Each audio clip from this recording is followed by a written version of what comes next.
Molo Giga. Yes, we are here. Welcome to the Star Trek Adventures stream. We are having a slight change of pace this week because we had scheduled our next campaign for Stars' excellent Enterprise campaign. Unfortunately, a few of our members, 3 of them specifically, couldn't make it this week. So we're like, oh gosh, we promised a show. So we thought this week we'll do a bit of planning ahead. And I'm joined today by Stars, our wonderful... Sorry, say that again, mate. It doesn't seem like us to be planning ahead. That seems odd. Yeah, just a touch. And yes, we were having a few microphone issues. I mean, Stars, your webcam died, didn't it? So you're now kind of...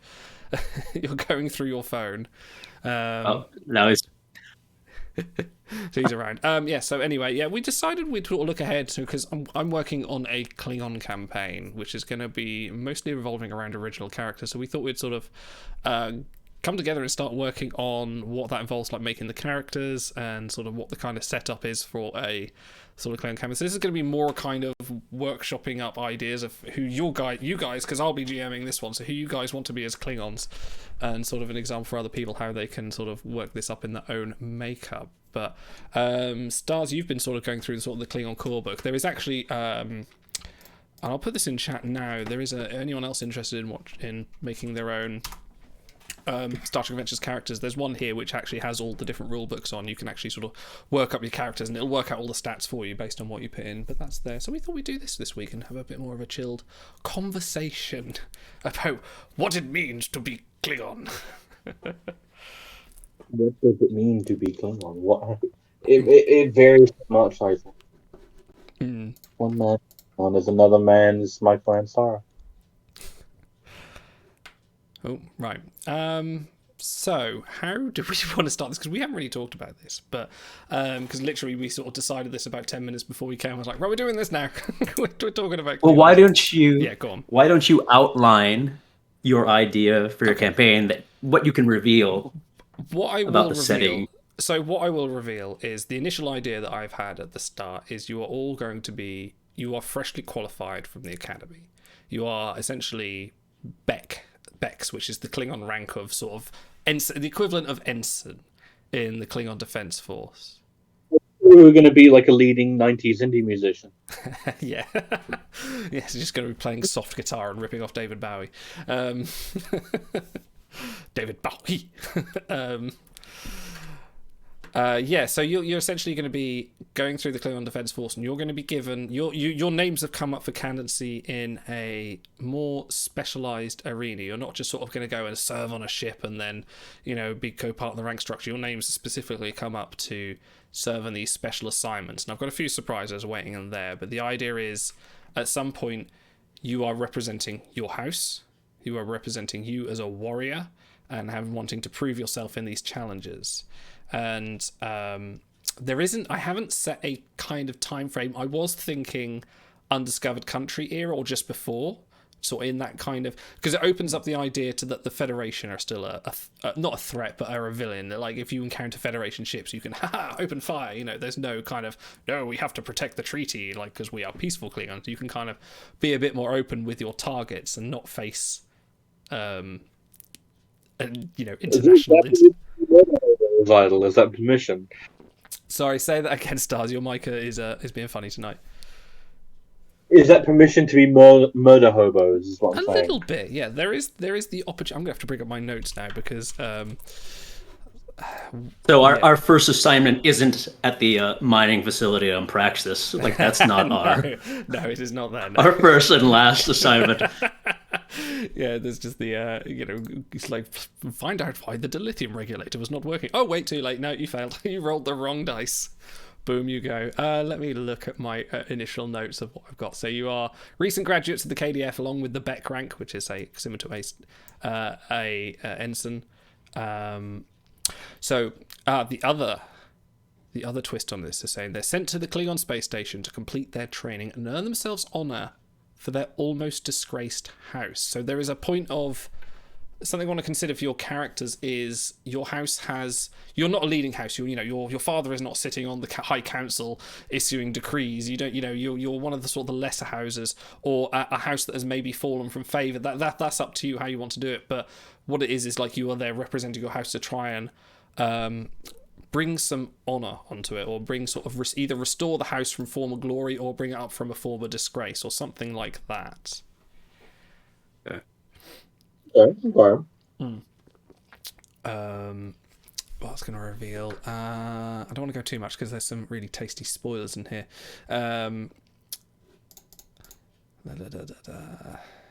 So there is definitely in sort of an attitude of progression to sort of your character, which I'd like to carry on. Like, again, I'm doing the same thing we've done before. It's like little 3-act arcs, essentially 3-parters that we can sort of take in module, because then we'll do a 3-part, move on to something else. But at that point, you'll have a characters. You can say, oh, let's go back to the Klingons and say, like, you can go, I want to develop this, because there's in Star Trek Adventures, there's not like, it's not like D&D where you have your levels like 1 to 50 or whatever it is, and then you just sort of continue leveling up and develop your story of your character in different ways. Like, there is the progression is very limiting through personal achievements, and it's hard to try and work in a more D&D system to try and promote advancement without the context on that. Like, with Star Trek Adventures, you're basically considered a fully formed officer with all of the, like, you know, your focuses are set.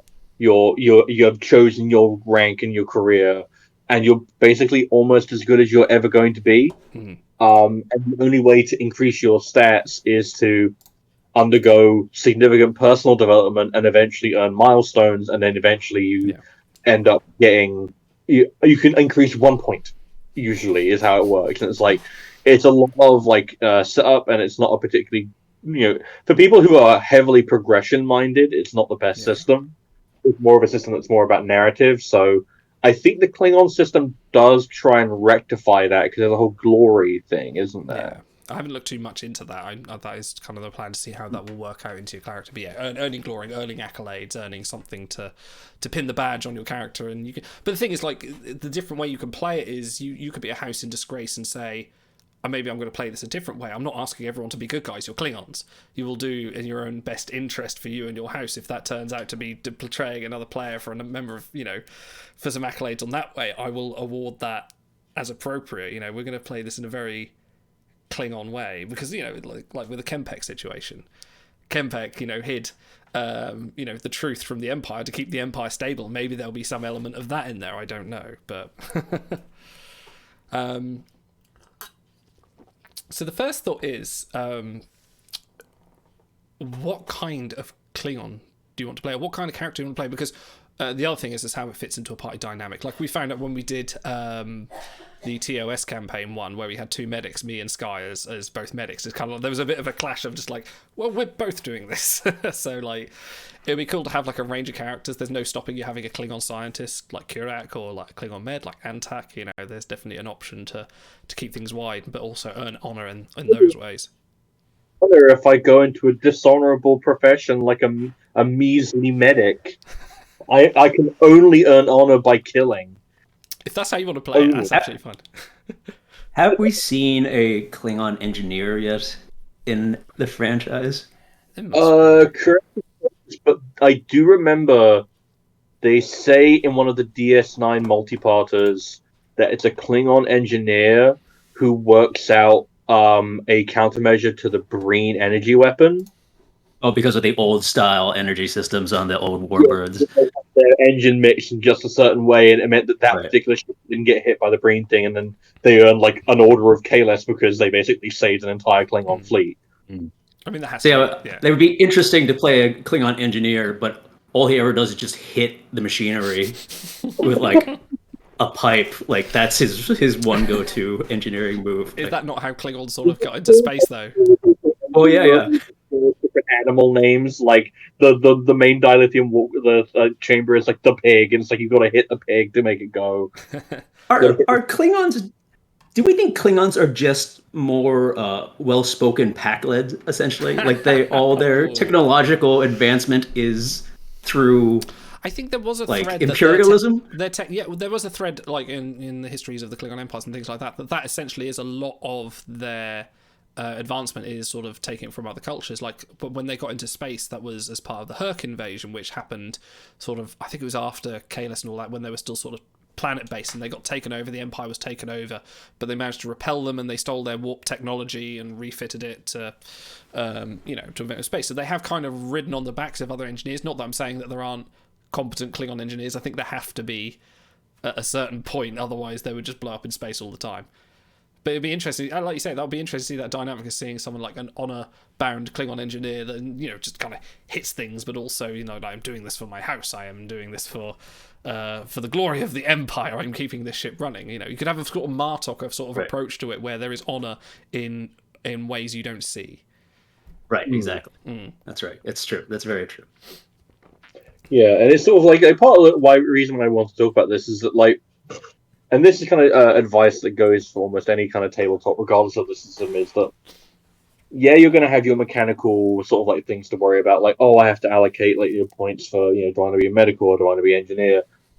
But in the end, it all comes down to a strong character concept and one that you would find interesting to play and or interesting to develop. There's nothing worse than a character who says, well, we need a social character, so I'll be a social character, or you know, we need an engineer, so I'll be an engineer. It's like, no, you kind of have to approach it with some gusto and like an idea, or you're going to hate it for yourself. It's like obviously a case of, if you just want to go along with everyone else, then by all means, but if you can approach it with a character or a concept that you've never seen developed in, like, you know, say Star Trek itself, then it's like, that's going to be way more interesting to play, especially across a long campaign, than if you just, you know, just go along for the ride. Like that, it'll obviously depend on the kind of player you are and how invested you are, and, you know, how your kind of group. It's obviously a case of different levels of engagement, but you do want to come up with a strong concept if you can.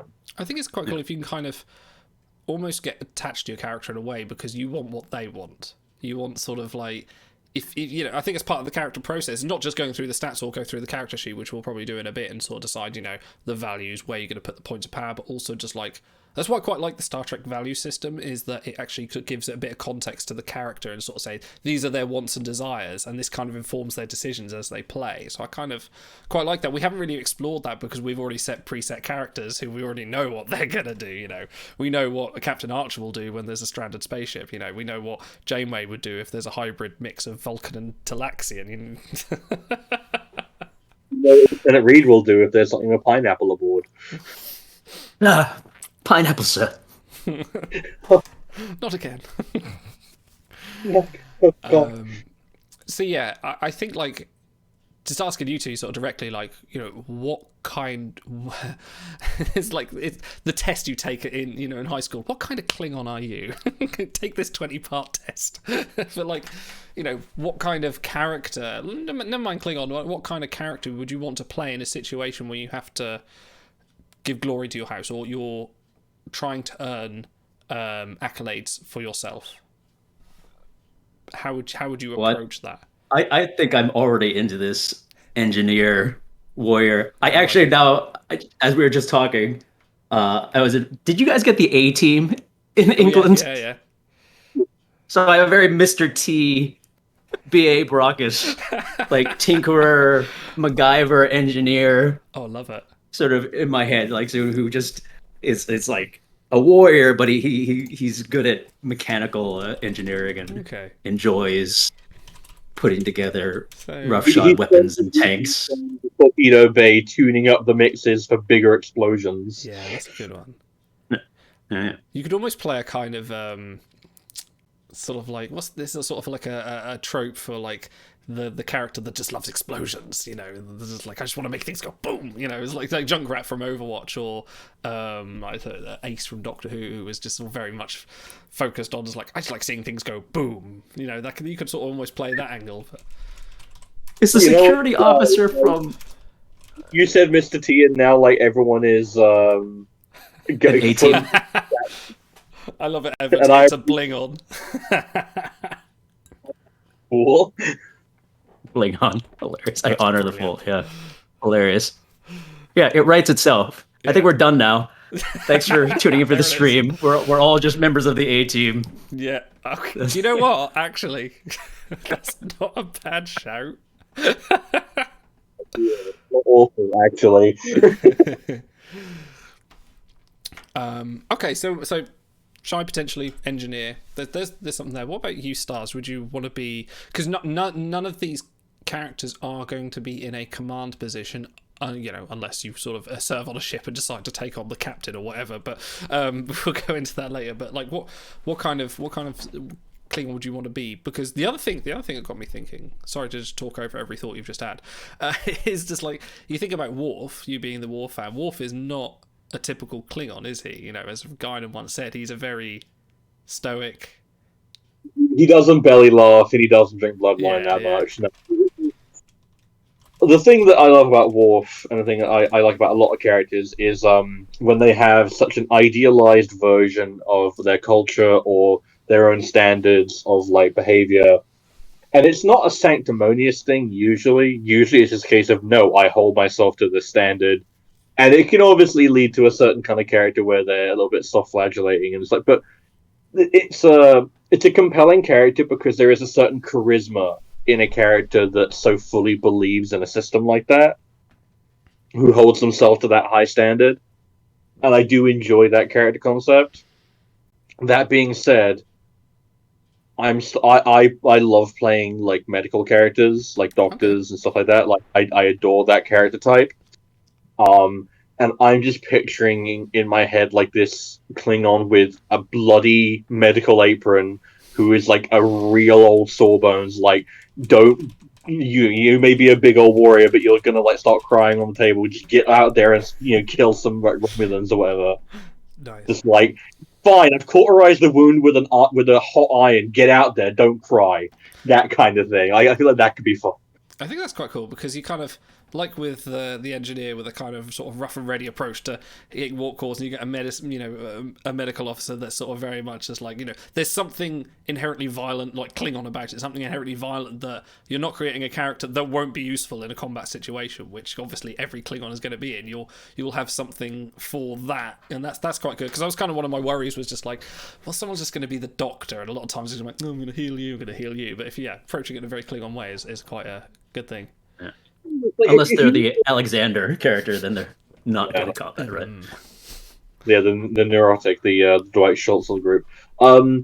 Because it's like, I feel like that's kind of what I like about the fact that they did do a Klingon core rulebook. And part of the reason why I like that rulebook and why I think it's worth buying is because if you go through it, there's a lot of really lovely flavor for Klingons in there. One of my favorites is, I think it's Klingons playing ice hockey with Andorians. I did see and stuff that, like that. Very amusing. And it's like, yes, Klingons are violent inherently. It's just kind of like they love a good fight. But it's like, it's not just they love bloodshed, it's that they like the thrill of competition and combat and of proving themselves and of having this propulsive energy. Like, I feel like if I have to create a Klingon, I want someone who has like a propulsive energy to them, that has something that really drives them. Whereas, to a degree, you can kind of get by with like a Starfleet officer with, oh, they just really love space. Yeah. It's like, Klingons almost always have something to prove. Like regardless of what it is, like if it's for their house or for themselves or their honor or some other concept, it's like there is always something to prove among Klingons. And that's really good for inter-character relationships and like for drama. You look at, I think one of the Klingons we haven't got in Star Trek Timelines yet that would be a great med security guard would have that. It was Kahlest, because she saves Picard. She is a caregiver. She is essentially, a nurse, a nanny, who stabs some Klingons trying to save Picard. So that adds to the, fuck around and find out aesthetic, really.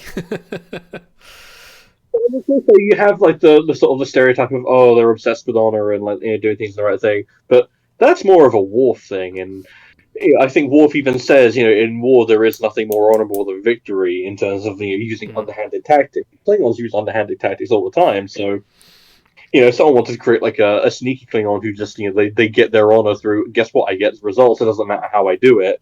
Is that corpse going to tell me I'm dishonorable? No. Well, there is the dynamic to add for a kind of a Duras house. Someone that's been collaborating with the Romulans is well known has maybe a public shame for that kind of angle, but maybe the character the player plays is sort of trying to either subvert that or accentuate it. Maybe trying to play in that direction and say, hey, look, I've got these friends over here. It's honorable, right? That's what I was told. Honestly, like I feel like there's like so many ways you could bring it in terms of like drama and politics, like having a Klingon who is genuinely in bed with Romulans, but maybe still believes in the Klingon Empire. It's a case of no, it's just a marriage of convenience. Like if it works in our favor, then isn't that honorable? And I feel. How many times have we said honor so far? I feel like it must be at least 30. It was inevitable, but it's really. Yeah. Are you playing the drinking game, chat? Yeah, no, say honor. You will be dead by the first half hour. I just wanted to share a little something because the internet has everything. If it's incapable of someone, the internet has already created Mr. T as Klingon. Mr. T, pretty amazing. B.A. Baracus. Anyway, but that would be Baracus, wouldn't it? Yeah, exactly. Well, I'm done with my character creation. Enjoy your stream. It's set. Yep, he's happy. So, like, obviously, we're not going to come up with like a name today because there's something you want to sort of go with one. But I wouldn't mind sort of going over sort of like thinking about. So let's take for example, Shy, engineer, Stars, medic. Let's sort of go from that from a start, and obviously we've got a few more people that will have other roles. But if we sort of focus on that for now, but Shy, if you are, let's say you're not allies with the Federation, what would kind of your origin story for your engineer would be? What would he or she? Don't want to say, don't want to imply pronouns. What would get them into engineering specifically? How do you think they would approach that as terms sort of early Klingon? Because I think this is a little bit of uncharted history in terms of sort of Klingon discovering what they're into. They don't take their high school tests and kind of go, yes, you are suitable to be a salesman. Right. Well, I mean, I think it's maybe in line with Kirk's Kobayashi Maru experience, where you're just like you're not getting the result, the boom that you want from the test. You're like, well, that was a nice explosion, but it wasn't really what I wanted. So you just keep going after it and tinkering and screwing with the simulator and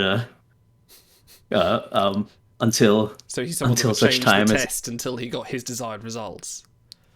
Right. Okay. Until except instead of just winning the simulation, you actually blow up the simulator room. so that'd be quite good. So you get something akin to sort of the Kobayashi Maru who's tested on the Academy, and it could be the parallel to Kirk, couldn't it? Whereas Kirk sort of like just went, yes, I changed it to we won, and just like I blew it up, and you can't give me any other grade than an A because I won. Right. So would you say fight between I am still standing? Yeah, exactly. Yeah. So you say there's kind of almost arrogance to it, sort of the very sort of Kirk-like arrogance to kind of like this is what I can do. I wouldn't make it arrogance. I just make it like sort of almost a OCD, sort of a compulsion. Like he actually passed. He passed the test. There was no reason to, because Klingons don't do a grade system. That's stupid. You either succeed or you fail. Like there's no in between, right? So so he passed, but it didn't sit right with him. He felt the colony could have been destroyed better. So. The innocent could have been raised more efficiently. Right. Compulsion for perfection, would you say?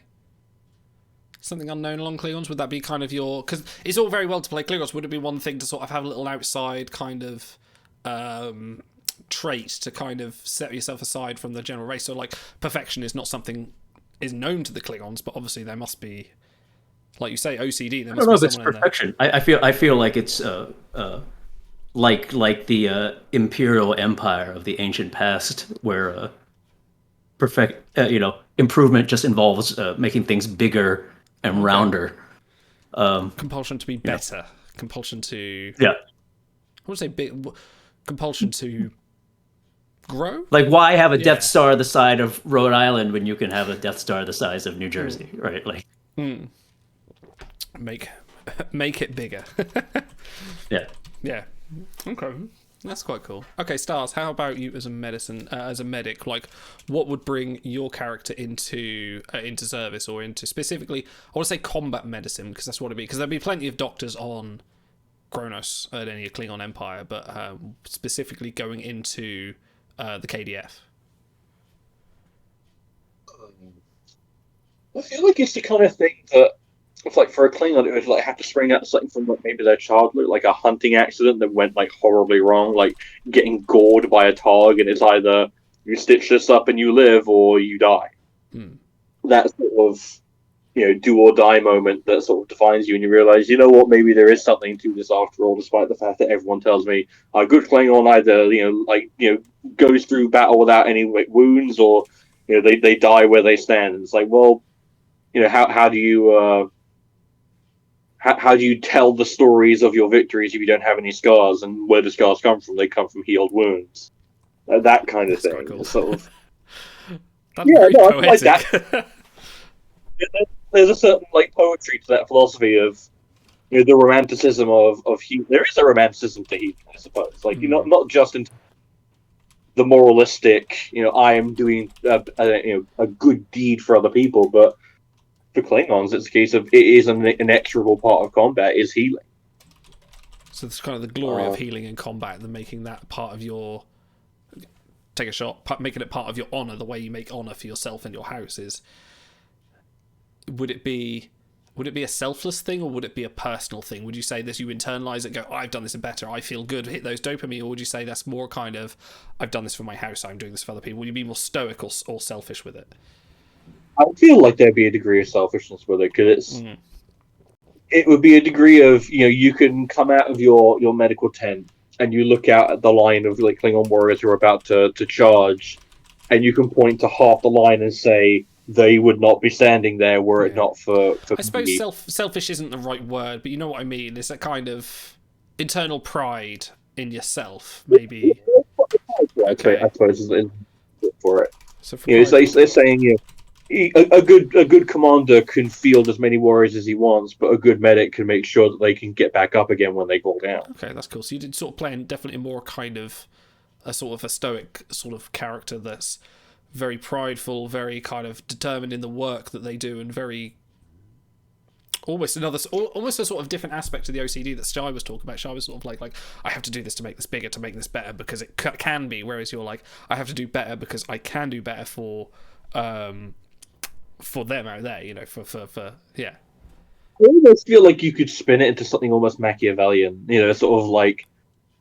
The softest power that you can wield is the power over people's lives, and it's like there is a case of in raw combat, of course, you have the power of life and death, but just as easily, if I do the wrong thing here, is anyone going to say any differently that this rival from another house died on my thing? Oh, it's just a shame they succumb to their wounds. I feel like they could be an interesting, two faces.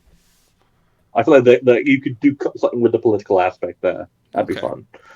So like would assume that if, let's say, you're on the battlefield, like say it's like a kind of a land battle, traditional kind of 18th century, armies marching across the fields. If you were there and you sort of like you saw some other doctor sort of look at a patient, kind of go like, they're dead, and you look over and go, would you look over and go, I won't interfere with his judgment? Or you're like, no, that man can be healed, or that man deserves a quick death.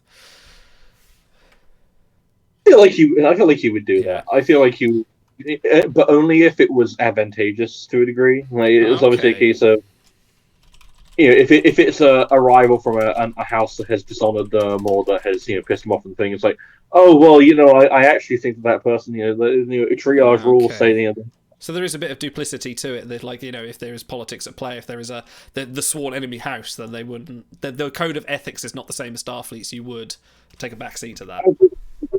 It's absolutely an alien culture, and you treat it like an alien to be more standard. And I don't feel like, obviously someone would like judge him for that, but you'd be like, guess what? I fight for myself in the way that other people don't. Get over it. I think both these Klingons can definitely play into the way of like why the house is kind of in disgrace in a while, because they've kind of learned things from their house, like trying to with the engineers, sort of trying to make things bigger and better at the expense of maybe what their forebears have done at the expense of their own personal glory or been taken advantage of by others. And the same with you, Stars, is that like, you know, I heal where I need to, but I don't if it doesn't give me advantage is also a very limiting thing for your progression, which is sort of the counterpoint to the Klingons, is that they are their own worst enemy. So yeah, this is quite cool. Yeah, I'm liking this. Do you think your Klingon doctor is involved in genetic engineering or augmentation at all? I could see it. I could definitely see that. Like, the thing is, that is more of a scientific thing. I could definitely see it a case of if there is a proven genetic enhancement that they could apply that would be useful, they'd be like, yeah, sure, why not? I have no obligation to it. But it's a case of, I don't know if they would actively search it out, because they're about fixing what's broken, not necessarily about improving what's currently there. But I could definitely see it being a case of, you'll never get your strength back in that leg, but if you want to pop up, some like genetic modifications, you never know what could happen. Okay, that's cool. All right, I am just make sure. Otherwise, it'll be poison genetic modification. Yes, I'm going to definitely throw it into a situation where you see a few smooth head Klingons from the same house as you, and like, oh, what do you do? You're from the House of Garters? Garters? Garters. Too easy. Yeah. Into a Klingon. You just take the first consonant and just put the apostrophe there. Okay, I think let's go through. I've got a rough basis. I'm going to share my screen now. Actually, you guys don't need to see this. Actually, no, you guys don't need to see this because I can talk you through this. Let me put this up on the stream. Bear with me 1 second. We go to analysis. We should all be in a nice line. Yeah, here we go. So this is the Klingon generator, the sort of character generator, and you can select from a various things. But I thought we'd sort of I'll go through this step by step, and we won't literally adhere to this. We'll probably go back and recreate this differently, but will be good for a guide point going forward. So let's take Klingon core. We want beta quadrant. In fact, let's select it all. Actually, let's do all that, and we're looking at. I'd say original. Sorry. Yeah, no bad ever came from having every book available. Exactly. And I'm thinking this is going to be pre-Next Generation, unless you guys can think of anything. At the moment, my story is set pre-Next Generation. I can easily change it if you've got an idea for where you want it to be set, either Enterprise or wherever. I think that'd be a fun period to play in. Yeah, that's fine. I mean, it doesn't matter at this point. Pre-Praxis. Yeah, pre-Praxis, definitely. I think it would be just purely because I don't want them allied with the Federation. So we are going for a Klingon warrior. Your character to work as like an engineer, and then it turns out that they're the ones who caused the accident. That was my initial thinking. Okay.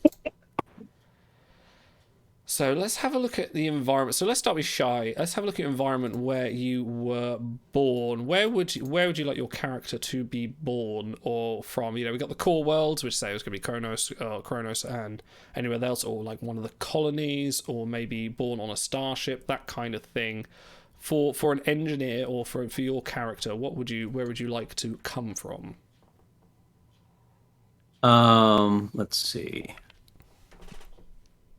Should I work through this? Yeah, come through it with me. The character generator with you. Yeah, I've selected Klingon, and then I've selected all the books. Then Klingon, then I forget the second. Why is it not letting me? Oh, it's because I'm in Starfleet. Is there a separate Klingon generator? There should be just. Have you got the same book that we have? The one at bchomes.org. Oh, I was just using Modiphius's online character creator. Yeah, so for context, viewers, like this RPG system has an amazing character creator that's originally hosted by Modiphius, who created the system, and it literally allows you to build step by step your character according to all the books. And there is a modified version that has added in the new supplements, including like the stuff based on the 5-year mission comics about TOS and the Klingon rulebook, so you can create Klingon characters. That's the one that Idle is using. I'm pretty sure he gave me the link. I don't know if he gave it to you. I'll put it in the chats, Shy, so it should be there. In the show chat? Okay. Yeah, show chat. So use that one. That's got Klingon on it. Perfect. All right. And Evans of Wales brings up an interesting idea that the engineer could have some involvement with a ship that can fire when cloaked. That's definitely something big booms. It's definitely an aspect. I mean, there's an whole aspect of that political area where you got Chancellor Gorkon, Chang, and all that kind of thing. So I think there's an opportunity there. Yeah, lots of Cold War intrigue to be had. Yeah, definitely. In the art of the impossible. So, what species? She should just be Klingon. Did you I select? don't even know what the difference between Klingon and. Yeah, I don't know what that was. Maybe that means the smooth head one. Klingon. Oh, maybe. I don't think it makes a difference stat-wise. Doesn't really. We'll just choose Klingon. So yeah, you got core, colony, isolated, Chrono, starship, starbase, or other species world. It could be interesting if you were sort of the maybe Andorian contemporary of Worf, maybe. But I think in that era, maybe I suppose it could have happened. There's no record it didn't. Okay, so trait Klingon species option allow. Are we allowing cross-species talents for the? Yeah, sure. Prone to genetic engineering Klingons. Yeah, sure. We have bred you to traits as a joke. So let's see. Core Worlds Frontier Colony.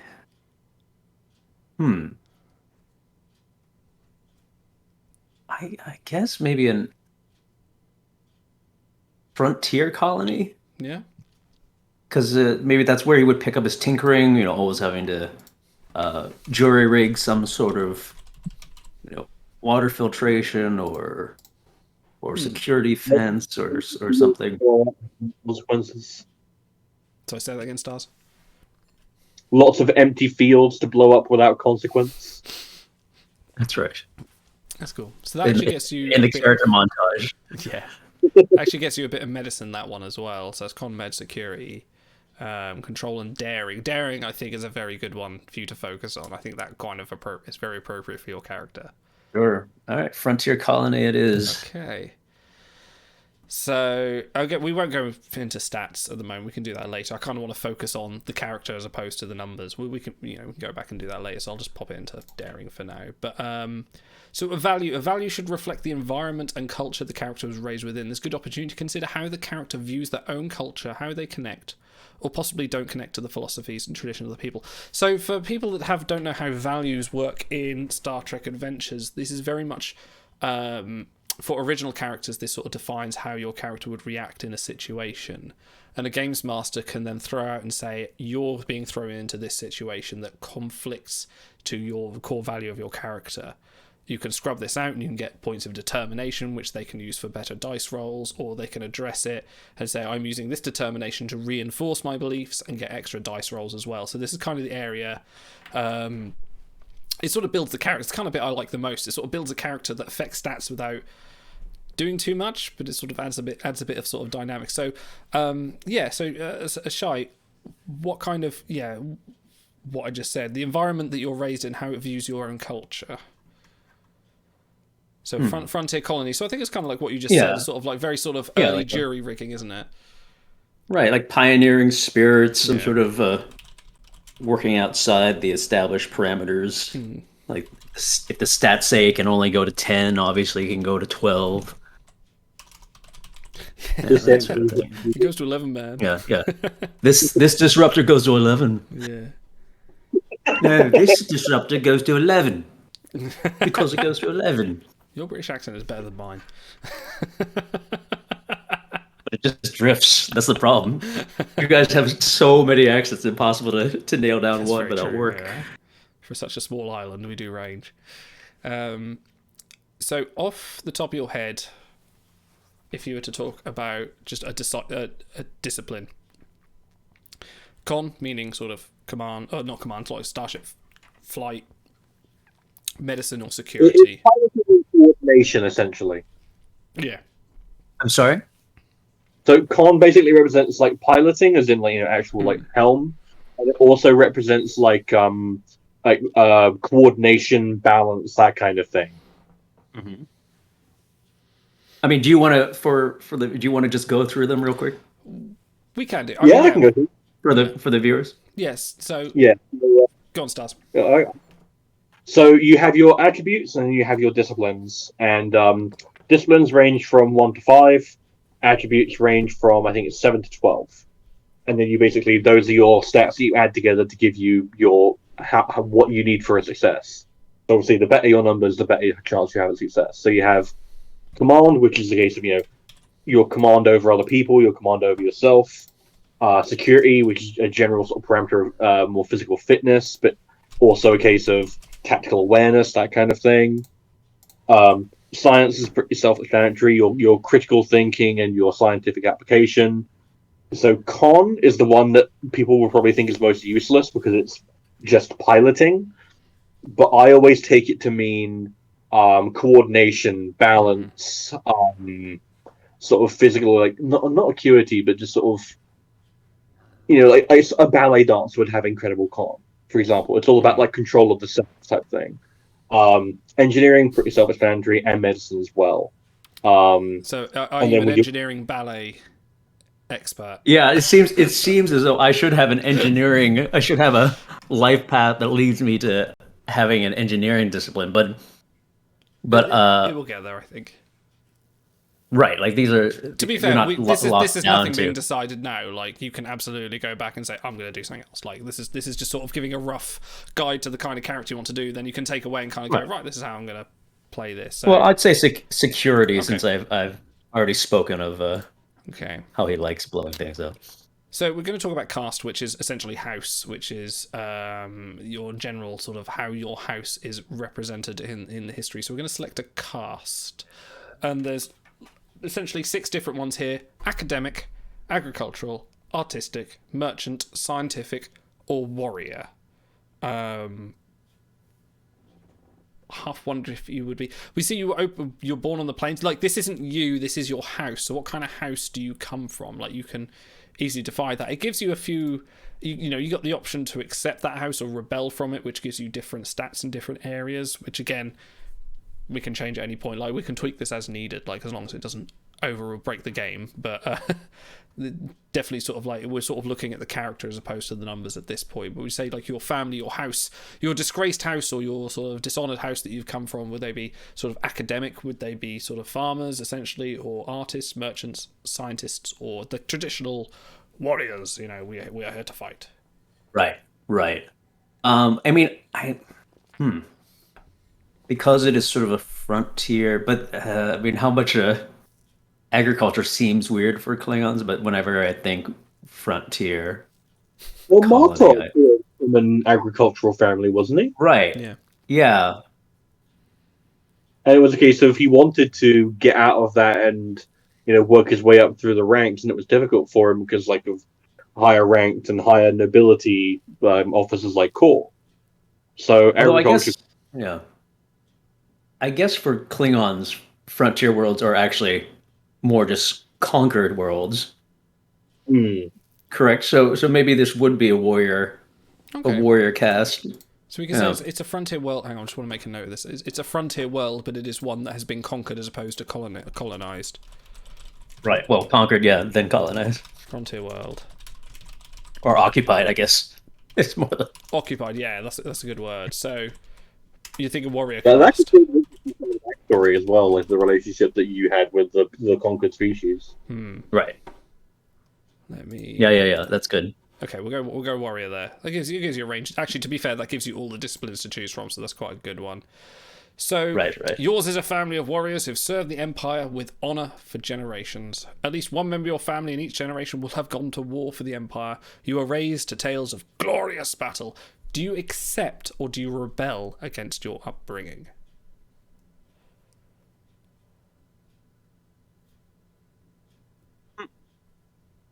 Well, given your story, I guess rebel is maybe because perhaps the existing bureaucracy or social structure is claiming that we're a lower caste warrior house, and so I rebel against that notion that we are fated to be You're essentially the Sid Vicious of Klingons. So, rebelling, it gives you a bit more daring, which sort of makes sense to what you've sort of described. I'm going to say discipline, so I'll say you are engineering. Talents, there's fucking so many talents. I'm not going to go through all of these. You can pick some later, but whoever, just pick that one for now. So, For a focus, now focuses, for those that don't know, focuses you play whenever a skill check comes up. So say I want you to give me a role, I want you to pilot this shuttlecraft, give me a role in con and engineering, and you would say, can I add my focus in small crafts? And I would say, yeah, and you get a bonus onto your dice roll. I think it would increase your crit range. Oh no, what is it again for the focuses? That increases your crit range, isn't it? Yeah, it basically turns it so in the SDA system you have to roll a natural 1 in order to get a perfect roll, as opposed to D&D where it's the other way around. And what a focus does is basically mean that the discipline that you're using for that roll, so in this instance it would be con. If you have a con of 3, then that would mean if you roll a 2 or a 3, that counts as a 1. And so it's a natural success. It basically makes it pumps up your rolls. So Shai, your focus, so the first focus that applies to your character, again, nothing's set in stone, changes whatever, but just sort of like what focus should relate to your upbringing, covering skills learned during your formative years. So what caused you to rebel, what did you rebel into that is applicable as a focus? And there is no set of focuses. There's not like a big list. It can be anything, and you can just sort of come up and say, can I use my focus in bonsai tree agriculture? And we'll say, yeah, sure. No, you cannot use that to disarm this explosive. I mean, can jury rigging be a focus, or is that Yeah, that makes sense. Makes sense at this stage. So cool, we'll put jury rigging, jury rigging, and I'm going to put that in my notes as well. First focus. Since we're all trapped in Star Trek timelines. It makes sense. It makes sense. You've already got 2 collections. You're already a Klingon jury rigger. Hell yeah. That's right. I want this card. So valuable. All right, no vanity collections for me. No, right. So you have chosen to commit your life to the Klingon Empire. So this is kind of, in terms of my story, you will all end up in the KDF. How you end up there is up to you, whether coercion or whatever. But yeah, because the point at the start of the story is you all turn up as Becks, as ensigns in this sort of starbase. Joining the Klingon Defense Force to protect the Empire and its interests, but this is not a trivial thing to do. Joining the crew of the starship takes training and dedication, and to be an officer, rather than merely a Beck, which you're going to be anyway, but we're going to change that, requires grueling entrance exams and the approval of the Oversight Council. There are training facilities on every major world in the Empire, but the most prestigious academies are found on Kronos and Tiger Gore, and a young cadet may spend much of the training off-world, engaging in fleet exercise and other practical studies. So this is basically going to ask you, where did you get your training? You can. I'm going to say you're all Becks, but I'm going to. Sorry, go on. Your diploma in killing. Yes. Got my PhD in light murder. You can be. I'm going to say these are all still. Apt, because you can still, even when you're training to become a Klingon officer, you can still be command, or you can come in as enlisted. So you didn't go for the training post. You could be the Chief O'Brien. You can be a simple labourer. So you just literally come up through as just a worker, or a technical officer, a technician, which I kind of think is what you might be. But I think if you've got a House of Warriors, you might have come up the command track, but you're still kind of rebelling against it. But I don't know. Let me know what you think. Yeah, I think that ladder that you mentioned. I'm coming up through the command track, but I always hang out with the engineers. You've got your father looking over your shoulders like, you earn honor. We're a House of Warriors. You will be in the command track. Right. Maybe he's using his influence a little bit to push you in there. Mm-hmm. His fading influence, as it were. Maybe. Okay. I'll pop you in command for now. Command track. Daddy. I'm going to just write daddy issues because. Oh, so should it be? But should it be technical officer? Can you be? Isn't technical officer part of the? Yeah, that is certainly one. Yeah, the KDF one there. I can't go back now. I have to remake it. Oh, you can't. I can't. It's really annoying, this website. Yeah, that's the worst part of this generator is the inability to go back. Again, we'll go through it as normal. Yeah, it doesn't matter. I'm just going to pop everything into whatever. Just going to select 3 of these, and so majors, whatever. We'll go through there in engineering.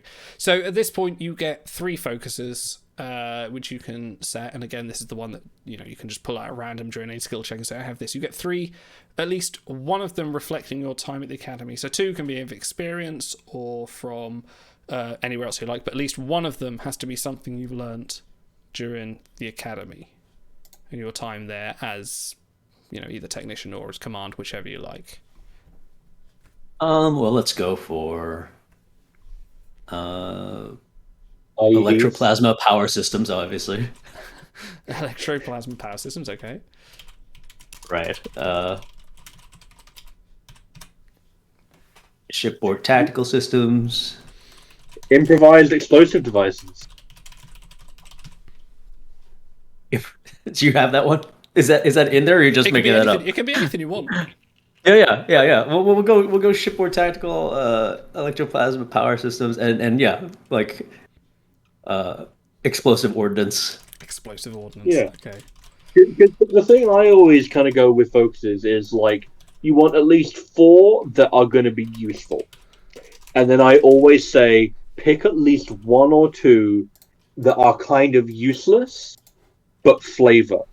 Because you see, I in one of my other games, I have Lieutenant Hawk, from First Contact, as a supporting character, and he has astronavigation and small craft and EVA, and then I was like, oh, what's some more character about him? And then it's he's a big follower of 20th century literature, and it's that's a focus. Yeah, it'll probably never come up, but the one time it does, you'll feel really vindicated. And it tells you a lot about the character as well. I always like to have a 1 or 2 useless ones in there. Mm-hmm. Yeah. Okay. And then bold engineering for talent, obviously. That seems like a... yeah, sure. Yeah. Bold engineering. I'll let you pick that when you get to it. So value. So another value coming up now. I think you get 3. Is it 3 or 4 values in total? I think it's 4. It's 4, yeah. Your character gains a single value which should reflect some aspect of the character's belief that developed during their time at the academy. So, your Klingon engineer that has rebelled against his family, that has been forced to go through the academy anyway, but has generated a bit of looks like a lot of technical expertise. What kind of what value, what belief did they develop that could enforce their character at the academy? Always be better. Or always be bigger. I like always be bigger and better. Sure. Always be bigger. Bigger is better, yeah. Always be bigger and better too. So second value, I like that. Yeah. Never let the Oversight Council tell you that bigger isn't better. I like it. Oh, you must select 2 other disciplines. All right, whatever. That's fine. Pick. Hang on. Cranky Suncoast says this is a lot more in depth than I expected. Lots of details. So. That's the cool thing about the system is that what we're using is kind of a technologized version of what's called the life path creation, and it's what's detailed in the book. This is just a simplified version of it. But I like it a lot because it encourages you to think about the formative experiences of your character and how they came to be. If you think of someone like Worf, stuff like his experience growing up in Russia with his parents, and killing that kid during the soccer game, and the farming colony on Gold, and then going to Kronos and stuff like that, the stuff in Boreth. It's there are lots of small moments that create that character, and this really puts you in that mindset of thinking about what formed that character and what made them who they are. And that's why I like the system a lot. You can just go with a simple point buy where it's oh, I want this many points, allocate, and then you have your character built. But if you want to go for more flavor and more of a character-based creation, this is the way to go, I feel. Yeah, I mean, the way we've played it in our previous adventures, we've taken established character, which we've got umpteen amounts of series of having backstory. We know how they would behave in certain situations. We know all their sort of history. So this is essentially this is like screenwriting. This is like taking someone from scratch and how we would talk about putting a character onto the screen, but instead it's sort of you're instilling it amongst yourself. So at this stage, you have a choice to make about your character. The decision is a clear one.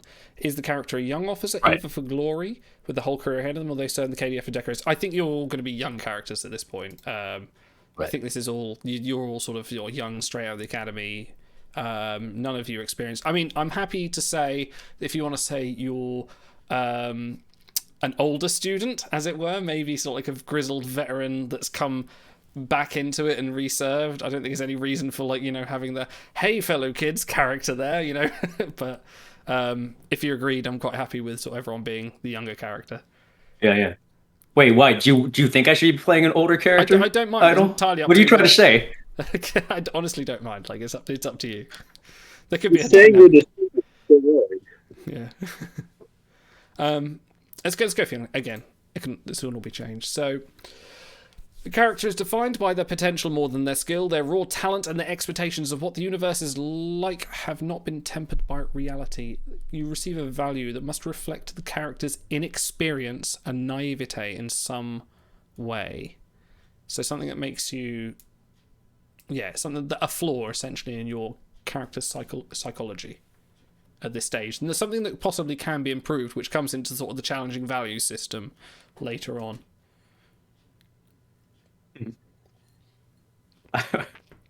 I'm wondering if, like, every problem has a solution as a flawed, naive I'll never learn outlook. Yeah.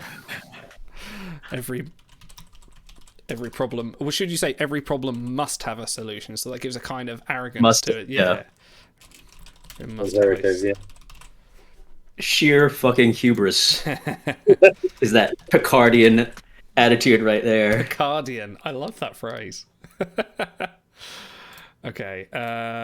Right. Career events. So this will be something that's happened to you. So your career is a tapestry of events and experiences, but amongst this, a few will have been pivotal moments in your life. Define which moments of your life are important in retrospect and what seemed definitive to an ensign in the early 20s.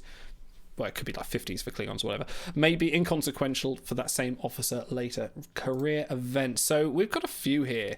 You can kind of pick anything you like, really. So there's like this is like ship destroyed, death of friend, lauded by another culture, negotiate a treaty, required to take command, blah blah blah. Quite a few different ones. There's one here that says honor and glory. That seems like the obvious one to go for, but well, there's solved an engineering crisis, which seems that makes sense.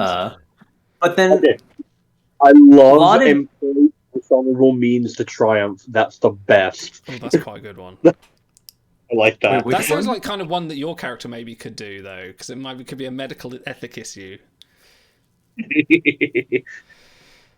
I'm actually interested by lauded by another culture, because I'm wondering if I grew up in this, or if I was part of this occupied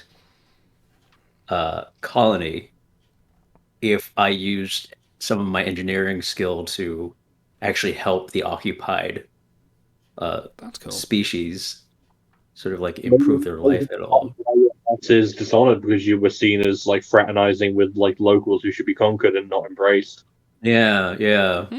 So either lauded by another culture or solved an engineering crisis, which would kind of be the same thing, but just different. I believe you get 2 career events, so you could possibly put both. Oh, do you get 2 career events? I believe you get 2 career events, yeah.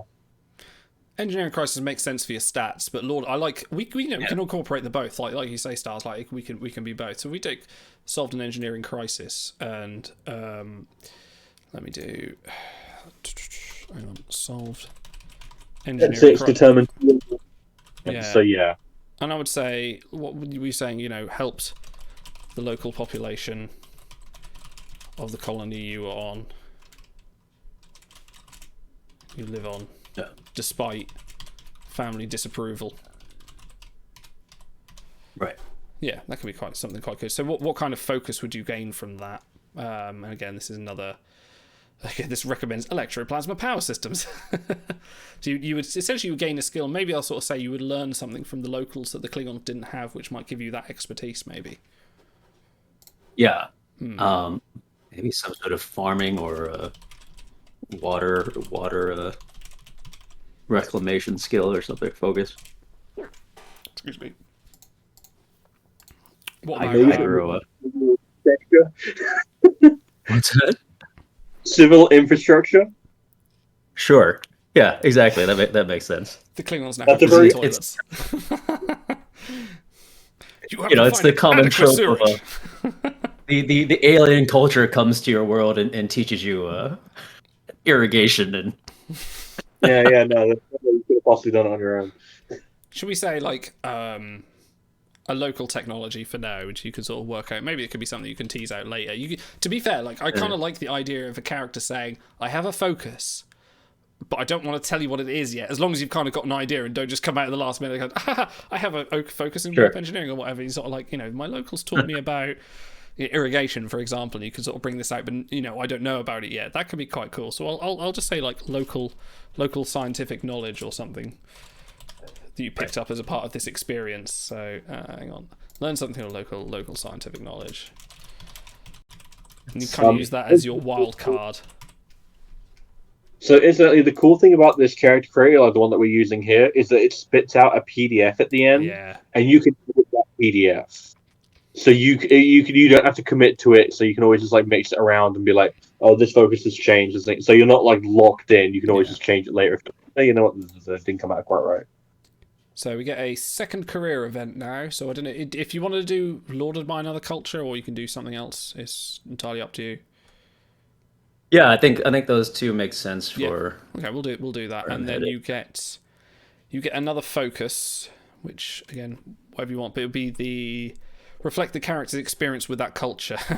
And he says like focus of X culture, replacing the X with the name of the culture. In example, Packled culture. So you can actually pick a culture that you grew up with, if you wanted to maybe do some of this, or Yeah, we can leave it X for now, and I'll figure out what the. Yeah. Okay. And this was from like expanded before. It's what, like the Gorn, the Phasarians, and all them are like part of the Klingon Empire. Like the Gorn hegemony is like so. The character may gain a trait which should reflect this event. A good example might be friend to the X, or replacing the X with the name of the culture. Affects characters' renown amongst that culture and the benefits and problems status brings. So yeah, you I think would be friends of this colony that the Klingons overtook for whatever reason. To be fair, it could be it could be a Federation colony. These could be sort of like Andorian separatists that have split off and gone and started their own colony in Klingon space, and they're going, oh shit, we've been taken over, and the Federation going, you sound like Marquis. No, piss off. So it literally could be honest. So friend of the X, and I can absolutely bring that into the campaign at some point. So that's quite cool. Evans of Wales says it's good to see all the background in the playthrough. It seems that the same value keeps coming up, so you don't get the character depth. So, to a degree, I think that's because when we pick a canon character to play, it's that sort of thing of when you play a hammer, everything looks like a nail, and they have a very particular way of approaching a problem. So you don't get to see like the full character depth all the time. It's like you have a particular way that Riker or Archer or T'Pol will approach a character situation rather. So you don't get to see the full sort of fledged list. That's why I'm really excited to do like an original campaign comes out. Okay, the character receives, and again I've just ignored stats for now. You can do that some other time. The character receives one final value. This might reflect the career events that rolled in step 6, or it may represent some other element of the character. This value might be a relationship connected to the character or other character. It could be anything. This could be the value entirely of your choosing, which I don't blame you if you kind of want to leave blank and sort of come back to it, because this is a kind of sort of very open-ended question, but it sort of can be value of your Klingon engineer who is has got daddy issues, made friends with the locals, learned a lot from them, and then got forced into the academy anyway. Wait, okay. All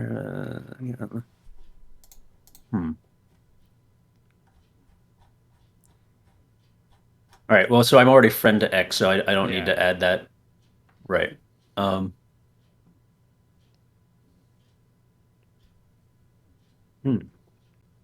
It's kind of a vague one, so I wouldn't blame if you want to kind of just come back to it.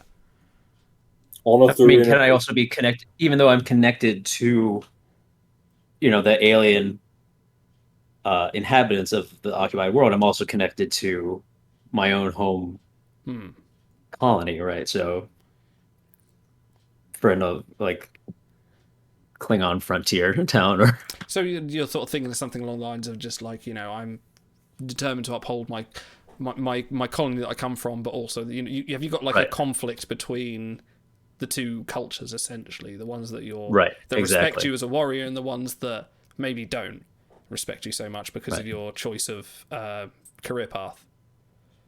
Right. Like I'm not disloyal. No. Like Card's not disloyal to the Federation when he goes to help in insurrection, when he goes to help the Baku, or what were they called again?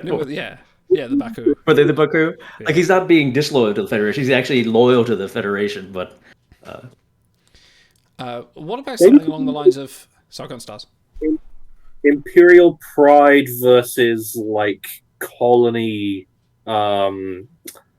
Colony what? Because it's about the conflict between sort of like empire and where you grew up, right? Like, oh, you're thinking sort of galactically. You're thinking like the empire as a whole. Well, about the ideology of empire of like everything is something to be conquested and like assimilated into a whole, whereas your experience on the frontier has sort of like taught you that it's not quite how it works all the time. And something along the lines of like, I am my house, but I am myself. And that kind of it'll give you the idea of just like I still identify myself by my upbringing, but I also have my own goals. Something maybe that.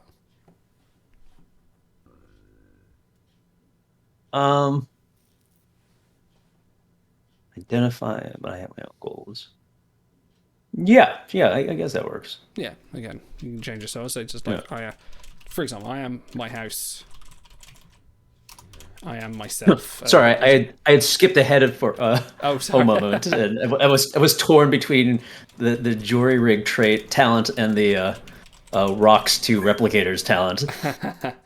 No, yeah, the one thing this site really needs is a back button, which it doesn't have. Is really annoying. So you have not selected a talent. It's fine, whatever, it doesn't matter.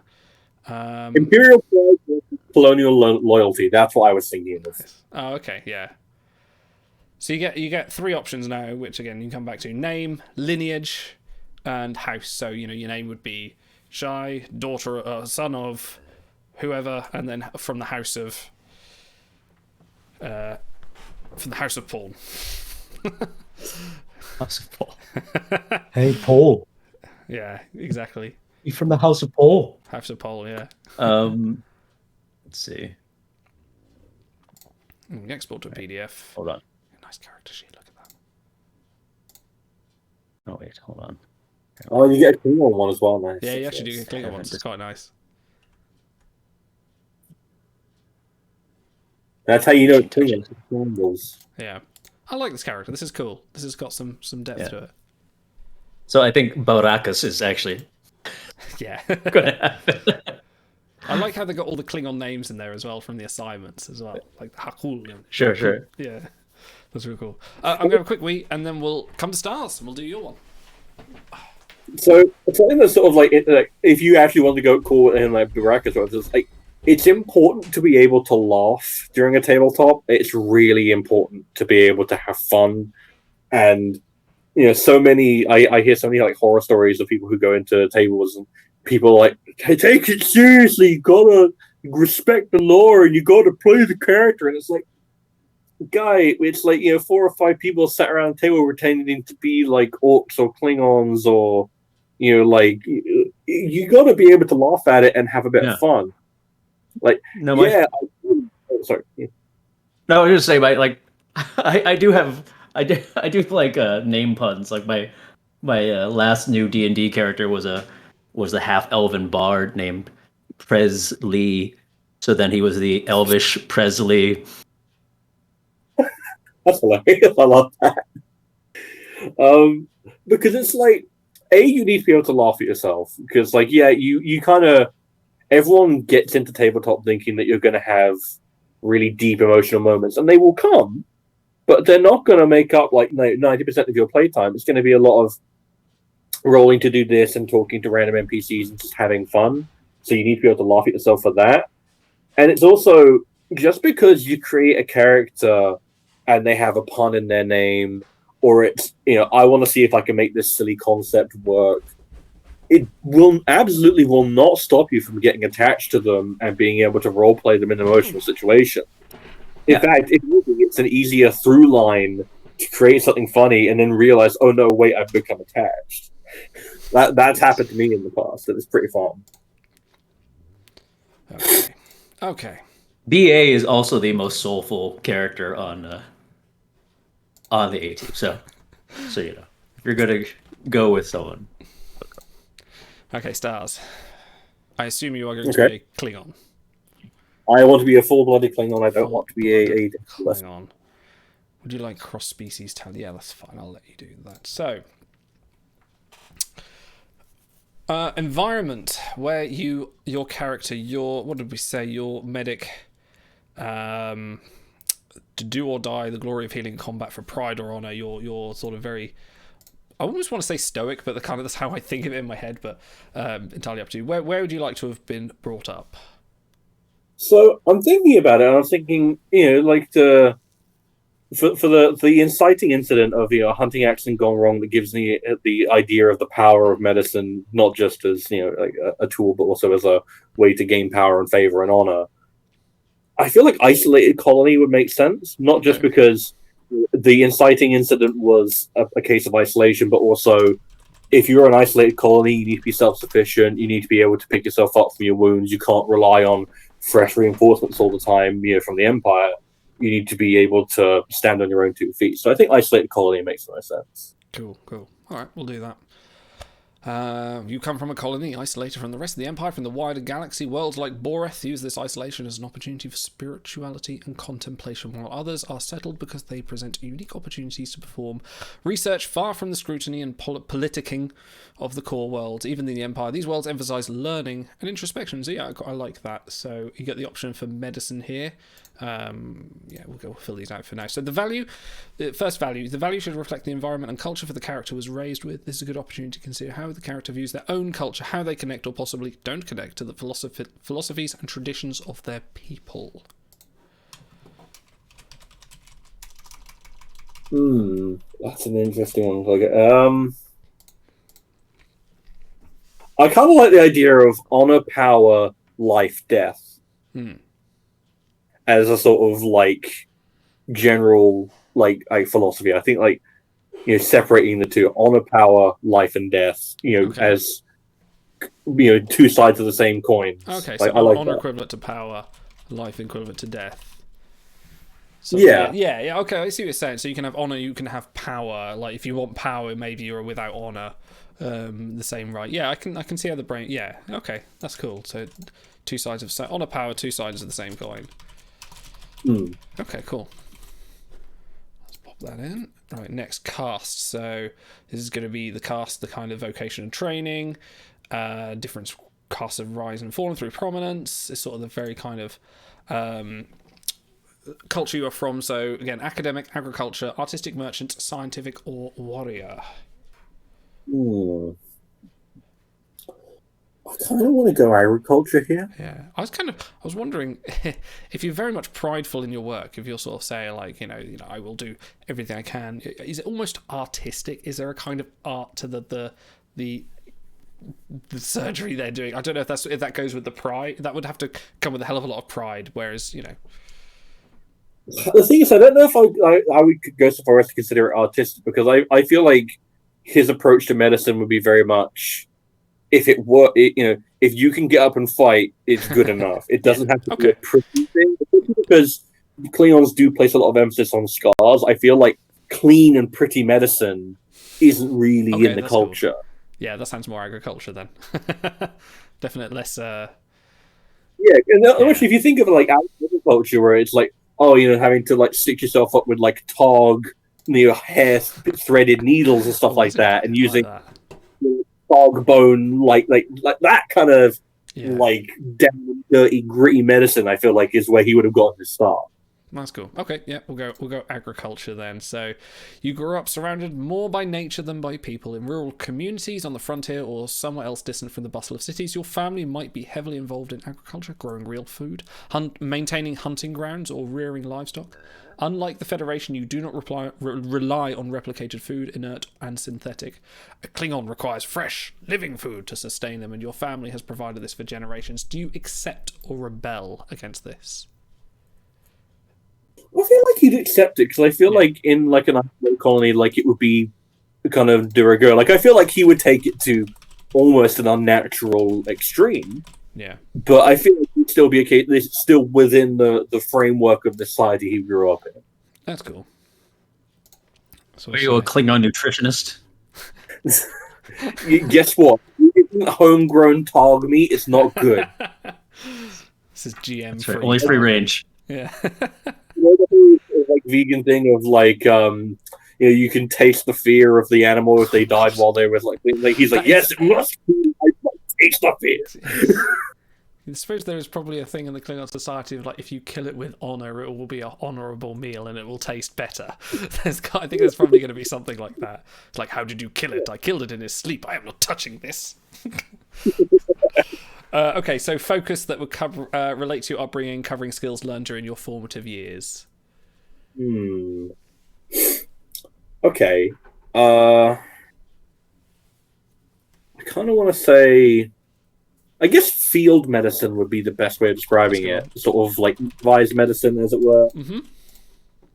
Just thinking like of field game, because if you're already going as a medic, you're already going to be pulling out sort of like, I'm a medic, so I can just do anything medicine. If you're a field medic, kind of encompasses being a medic anyway. So I wonder if that's kind of a useless focus to play. You wouldn't use it much.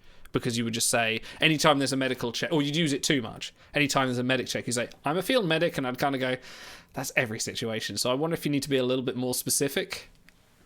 Okay. What something like medical tool improvisation? Okay. Yeah. Yeah. Like talking about like the Targ needles and like the needle threads, like stuff like that would be. Oh, we haven't got proper supplies. Well, guess what? Kill that Targ and give me the stuff. I will make a medical kit out of that Targ. Yeah, okay, that's cool. I like that. Right. You use every part of the animal. That's the way. If you're on an isolated colony, you have to.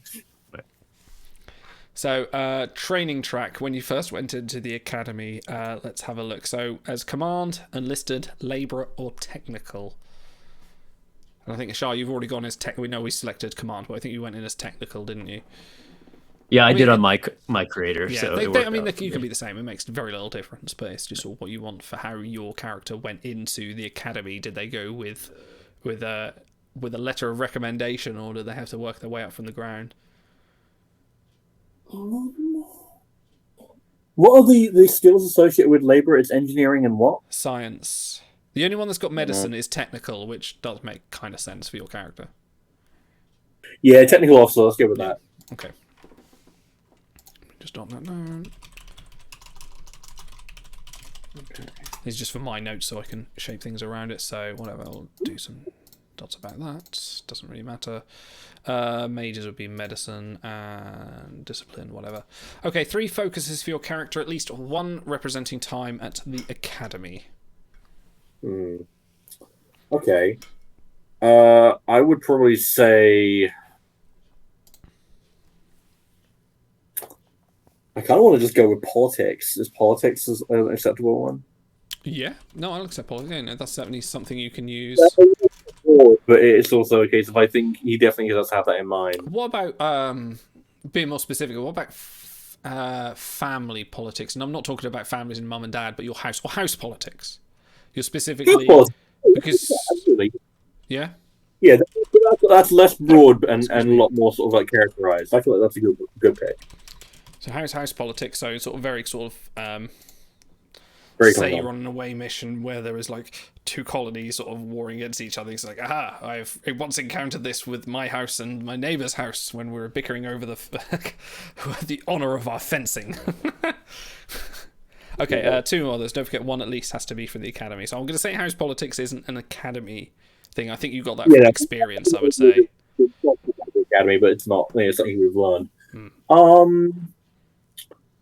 What about? It's probably going to again be a bit too broad, but I feel like surgery would be the obvious one. No, I'd say surgery. Surgery is a good one because that's kind of focused in itself. You will have to be tools arm deep into someone. It's not essentially putting a plaster on, is it? It's him from a physician as being a surgeon, more of a surgeon. Yeah, okay. We'll put surgery in there. That's fine. I'm happy with that. and I guess triage as well. Triage, Because that's I almost want to put it as like applied triage because it's him yeah. using that as a focus of, hey, the triage says that guy's got to go. It doesn't, the fact that he's against my house has nothing to do with it. No, that's fine. So you can definitely, I think the assessing the condition of people is something to sort of, definitely sort of not so much triaging people as in treating them, but more sort of assessment of how they are responding. Maybe it'd be better to go with sort of something like instant medical assessment or something like that, or maybe that's a bit too technical. What about just triage assessment? Yeah, triage assessment. Yeah, let's go with that. I feel like that works. I would say as well that would probably work well with like not you don't have it in this game, but some sort of like observation focus or something like that, Like that in one of the species trees that there's like Okay, a single value which should reflect some aspect of the character's beliefs that developed during their time with the academy. So what did you learn? What enforced your personality during your time at the academy?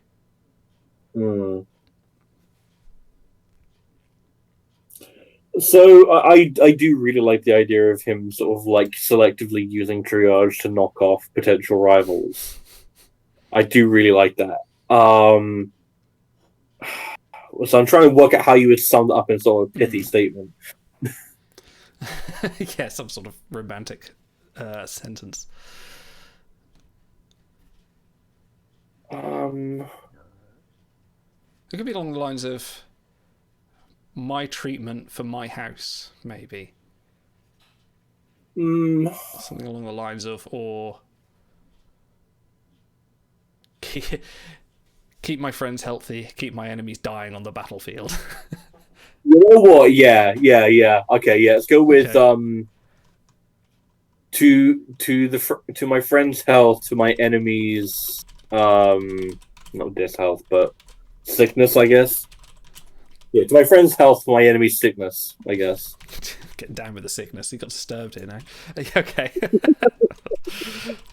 Value 2 to my friend's health, to my enemy's sickness. Okay, that's cool. I like that. Right. Career. Oh, hang on, 2 other disciplines. Yeah, whichever. Oops. What have I not done? Hang on. Other disciplines. Okay. There we go. Right, next one. So career. The career you went into, young warrior. We said young warrior. Do you want to sort of counter that with anything?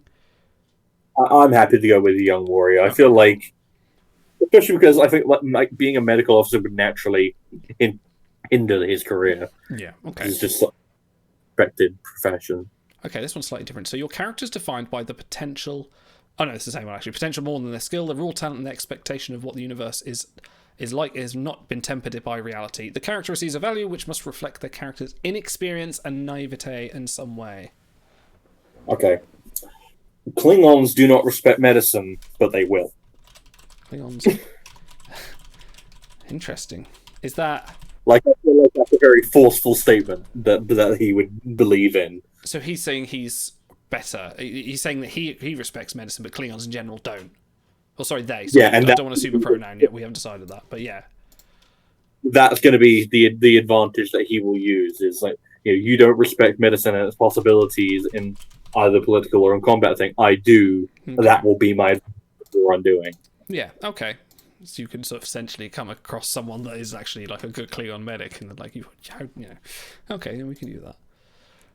Okay, your tapestry of events and experiences, your career events. So you get 2 of these. I don't know if you've got the list in front of you. Okay, I definitely want triumph through dishonorable means. That's that one. Hang on a second, find that one. Where's that triumph? I on that one for a while. Triumph. I've been holding on to this one. I want it. Where's that one? I'm not seeing that. Hang on. It's underneath dealing with a plague. I'm just gonna. Oh. Employed. Dishonored self for superior.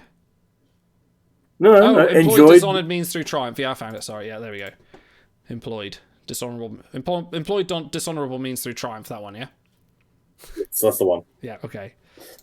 Okay, go on. Desperate to achieve victory and gain glory at any cost, you resorted to shameful methods. Who did you defeat? What method did you employ to defeat them? Have you managed to keep your shameful tactics secret? If not, what consequences did you face? Yeah, I was gonna say this is Toral Part 2. Would you do it again? So yeah, this is gets you some science, but you need a focus on this. So what would your focus be? Okay. I feel like I kind of got to go a bit mask off. It's got to be either assassinations or poison. Either or. What do you? I have one. I don't think you're a straight up assassin. I think the difference between looking at someone on the battlefield and going, no, they don't deserve to live, is not an assassination.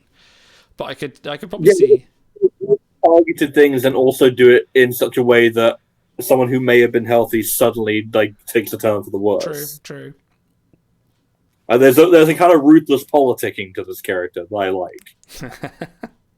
Definitely aspirations of high council seatness here. I definitely, yeah. Like, maybe not quite as bad as Duress, but cut from the same kind of cloth. Maybe a bit more morale, I suppose, and sort of like amorality. Maybe a subterfuge. Subterfuge. Okay. We can use that. Subterfuge. Well, that's a nice gym. Yeah, and that implies in something nefarious that has happened, or something you've used subterfuge in part to maybe bring. I mean, it could have even been the downfall. Something else to think about your characters is how did your house fall out of honor, or how did they fall out of glory as well, which isn't covered by this, but maybe something to think of later on, because I will be bringing that up. So second. A case of they were just rendered obsolete in some way. They couldn't keep up with their victories, and as a result he's like, well, the only way I can get out ahead is by being smarter than they were. That's a good one. Okay, second career event. Let's see if something sticks out to me as quite as much as employed dishonorable means.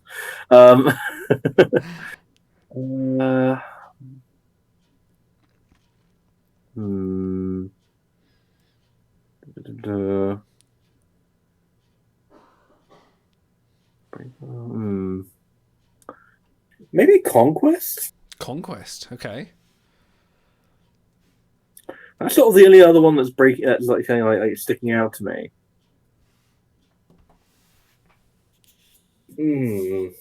Conquest. He definitely dishonor himself for a superior. He definitely wouldn't do that. That's not his character. I'm almost kind of getting a Mirror Phlox vibe from this guy. A little bit. He's not quite as bad. You know what? Maybe let's go with a serious injury, actually. Okay. Why is this not in alphabetical order? Okay, serious injury. Do that one? Yeah. Okay, serious injury. Okay. You are seriously... I don't think it's the optimal stat thing, because I'm pretty sure I'm already... Oh, I'm not maxed out on medicine. Yeah, okay, cool. That's fine. You were seriously hurt and needed to spend a considerable amount of time recovering. Excuse me. What was happening when you were injured? Who was responsible? Why did you not die? Why did the recovery entail? Do you need a prosthesis or cybernetic as a result? And you get a focus and a trait for this. So the focus should reflect the circumstance of the injury, something that helped them through recovery or something they took up after recovery. Examples include athletic, art, or philosophy. Literally, you require a giant tusk cane to get around. Well, I don't hate that idea. What would be your injury? What's your serious injury? I do kind of like the idea of it being like a really bad one. Like, I kind of like the idea of a cybernetic, honestly. Ooh, interesting.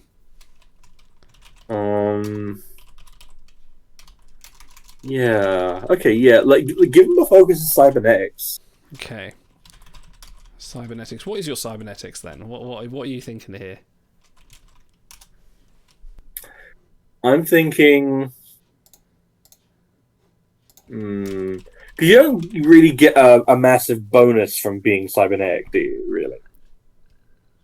Depends on the circumstances. I mean, there are definitely ways, if you're inventive enough in the story, you can use your cybernetics for all sorts of computing means. Or there's definitely, it's the thing you've got with Rutherford in Lower Decks is that he's kind of got the sort of Chekhov's gun attached to his face that he can use in any situation, or it is a foil for any situation, really. It's like, I'm just going to plug this in, or it's going wrong and providing story. So there is kind of an open-ended thing to it, but it'll be interesting to know what you're thinking of.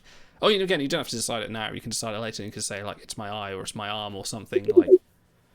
Like, I like the idea of it being a really bad one, like a massive explosion with lots of shrapnel. Ooh. And I like the idea of them either, or maybe both, losing like an arm and a leg on the same side. Oh wow! Okay. So you would like that would also kind of play into why he has to act this way, because he can't.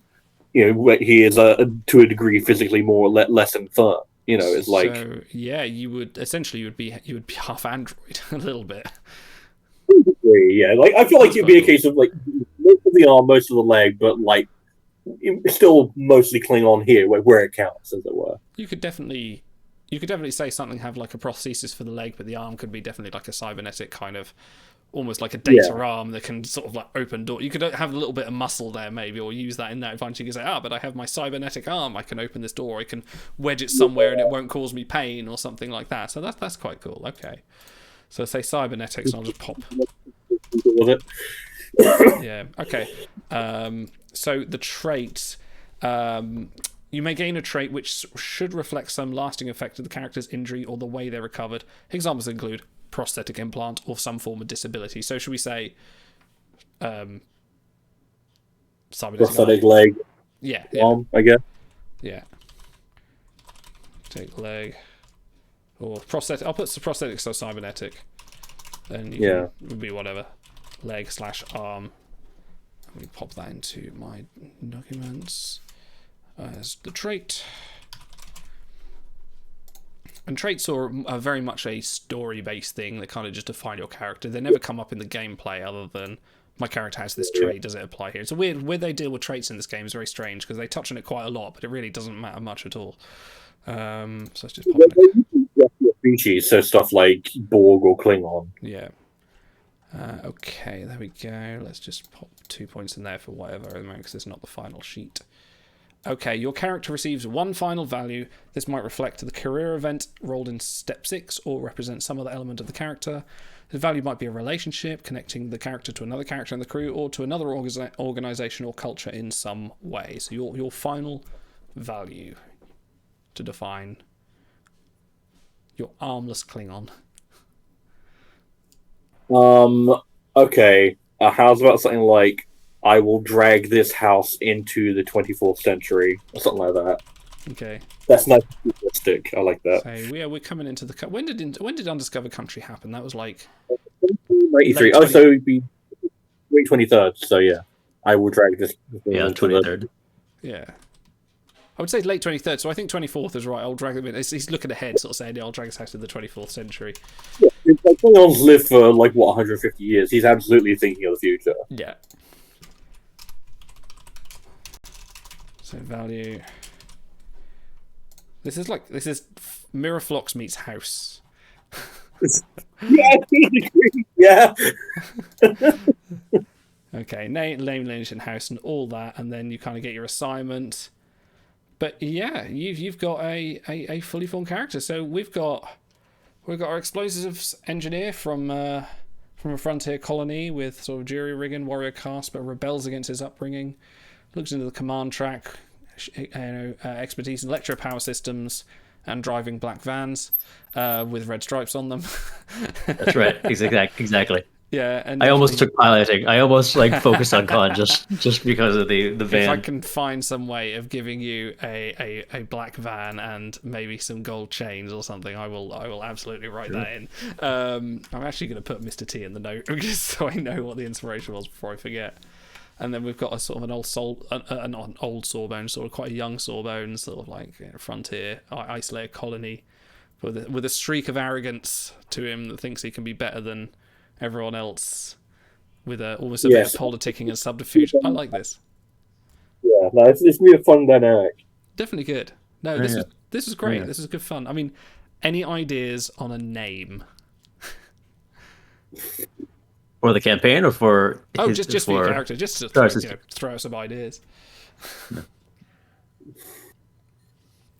No, I haven't got a good pun-based one. The whole process of making my character only took one box of Jaffa cakes. Just so, Fantastic. just so you know how streamlined the system is. That's all you need. That's what I should say. One box per character. I think we'll leave it there. I mean, we're doing this for like nearly 2 hours now, so well, an hour and a half. So that's a good session. So yeah, thanks guys. That was cool. Did you guys enjoy that? Like, did you find that nice to break down? I mean, Shai, you're an actor anyway, so you probably go through this process as part of sort of script readings and sort of taking on characters anyway. Oh, I'm not that good of an actor, but I enjoy the character creation process. Yeah. In general, yeah. He's so humble. You say that in 5 years' time when he's headlining and he's forgotten us all and he's like, what, I used to play? No, I was never in that. That's right. Just leaves us in the dust. That's right. Delete. Never knew you. No, thanks for doing that. This is good. Sort of, I can't quite happy how this went, considering we only decided to do this about 15 minutes or like an hour before the show because we realised some people weren't coming. So, yeah, this is fun. This is people's favorite. Some people, this is their favorite part of like role playing, right? Is the character creation. You know, we're not rolling dice. I guess that's a little old school for the kids nowadays, but that's the bit I like. Yeah. How many ways are you going to fuck it up? Yeah, no, it's always the thing like, oh, I've built my character for this, and then they fail it. It's like, I guess I'm. That's why I quite like having sort of younger characters and sort of like having an experience, because when they fail, it's just like, yeah, that's, you know, they succeed, it's a big triumph. If they fail, it's expected, but it also fits with the character. So, you know, whereas the experienced character, if they fail, it kind of feels a little bit like if you were to play Picard, negotiating a quite simple treaty, and then you rolled like critical fails of like, oh, he fell over and faceplant. I don't know how to handle this. Oh yeah, it's always more interesting to see characters fail, like whether it's like early Iron Man or young Batman. You like seeing them. You know, this thing I built doesn't work. Yeah. You know, this bat rope won't carry my weight. You know, it's interesting to see the growth process. That's kind of what I want to hope is like if we do, you know, we'll do the first. We'll do like a 3-bar like we usually do, and then we'll see how it goes from there. And if we decide we want to come back to it at a later date, you've kind of got a little progression which we can sort of filter in, and yeah, it gives me some ideas for the campaign as well, because I sort of written so far and I didn't want to go too much further until I had an idea of who was going to be in this group. I'll have to get together with the other guys once we've hopefully at some point we'll get through this Enterprise campaign. We need to pick another date that everyone can do this time. Are you writing your Klingon campaign from scratch, or is it based on an existing module? It is from scratch. I'm taking some ideas from some of the other. I've been sort of going through some of the sort of notes and things at the end of the rule book. They've kind of got a few ideas, so I've taken some of those. But essentially, yeah, I am. I think that will be my. I've done 3 campaigns from scratch because I did the one show you didn't play, which I should replay with you, which was my Move Along Home Part 2. Which was fun. Right. And then Yellow Rain. Yeah, and the one you did with you, Gary 7, the Bellum Caption one, which that one I did myself. Yeah, I like writing. I don't know, there's something about structuring out the campaign that makes it very fluid, that if you guys then do something unexpected, I can kind of go, oh right, we're doing this now.